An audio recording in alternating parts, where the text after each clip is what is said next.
Welcome back to Table Talk. Have you ever wondered why Kamil, who is a presser, could never defeat Michael in a press? But Ermes, who is a top roller, defeats Michael in a press. This video is the answer. Let's analyze both matches. Michael and Kamil had their match 6 months ago. Coming to this match, you see in this clip how high Michael is at this point. Michael doesn't need to fight for the rise in the setup because Kamil is giving up a precious thing that he needs in this match. And I've seen Kamil always grip in a way where he drops his radial deviation and kicks back the wrist. So to effectively push through it, normally a top roller sets up the grip mostly where the plane of the palm is perpendicular to the body to access the fingers. But Kamil is setting up like this, which gives him an advantage to press through.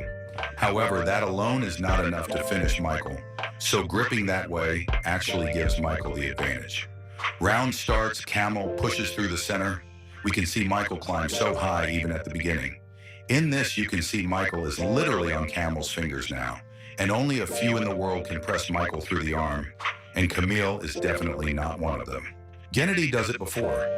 In all these positions, Michael was constantly climbing through Kamil's hand. He was rising throughout. Kamil cannot rise or to take a hand advantage at this point, and he never tried.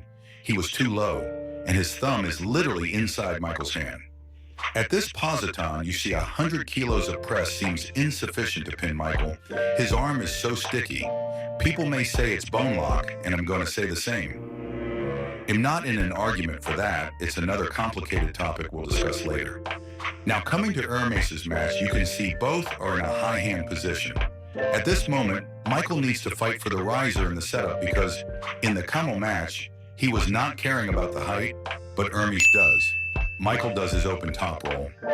Michael was trying to hit with maximum rise he has, but Ermes' hand doesn't even move. This is really crazy because most people lose their wrist when Michael hits like that, but Ermes manages to secure his cup.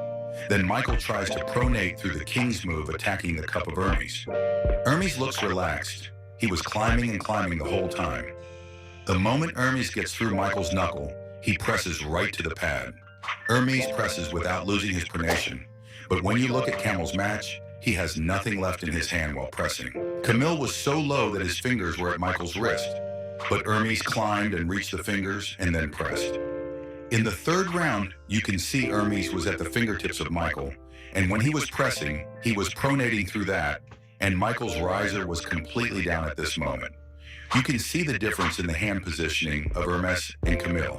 The other guy who made the same mistake as Kamil was Gennady. In the rematch, Michael climbed so hard on Gennady's hand that Gennady couldn't do anything from this point, but Gennady did exactly what Ermes did in their first match.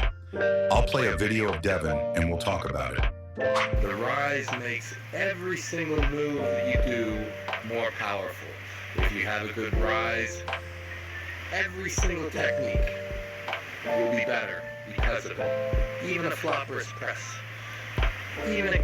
At that time when I first saw that video, I didn't understand why Devin said that. I was thinking, how does a riser help in pressing? And this is the difference between a guy who has a riser and a guy who doesn't. That's why the riser is so important in the game. Now, I think you understand why Kamil couldn't press through Michael, but Ermes could. It's not the same. Hope everyone likes the video. Share your thoughts and objections, like and subscribe. See you soon.